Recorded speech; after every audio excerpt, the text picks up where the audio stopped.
حضرت ابو ذر رضی اللہ عنہ نبی کریم صلی اللہ علیہ وسلم کا ارشاد نقل کرتے ہیں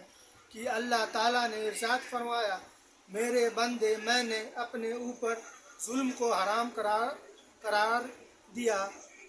ہے اور اسے تمہارے بیچ بھی حرام کیا ہے، اسی لیے تم ایک دوسرے پر ظلم مت کرو۔ میرے بندے، تم سب گمراہ ہو سوائے اس کے جسے میں ہدایت دوں، اس لیے مجھ سے ہدایت مانگو،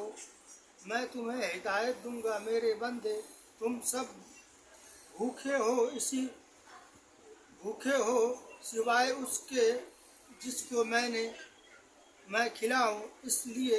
تم مجھ سے کھانا مانگو، میں تمہیں کھلاؤں گا۔ میرے بندے، تم سب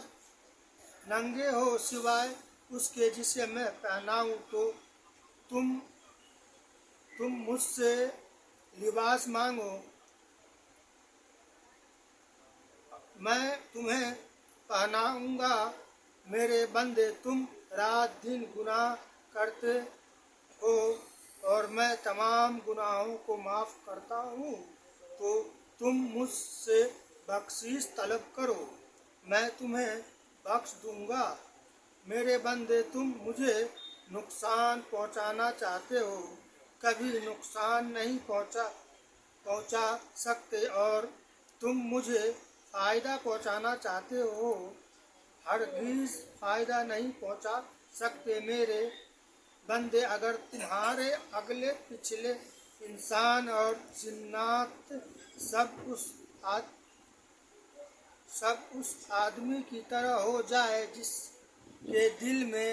تم میں سے سب سے زیادہ اللہ تعالیٰ کا ڈر ہے، تو یہ بات میری بادشاہت میں کوئی اضافہ نہیں کر سکتی۔ میرے بندے، اگر تمہارے اگلے پچھلے انسان اور جنات سب اس آدمی کی طرح ہو جائے جو تم میں سے سب سے زیادہ نافرمان گناہگار ہے، تو یہ چیز میری بادشاہت کو کوئی کمی نہیں کر سکتی۔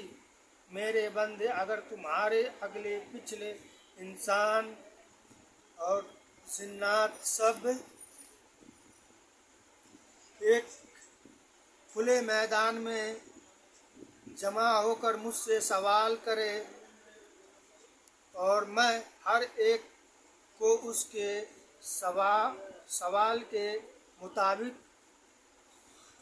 سوال کے مطابق عطا کروں، تو اس سے میرے خزانے میں اتنی ہی کمی ہوگی جتنی کمی سوئی میں سمندر میں ڈال کر نکالنے میں سمندر کے پانی میں ہوتی ہے،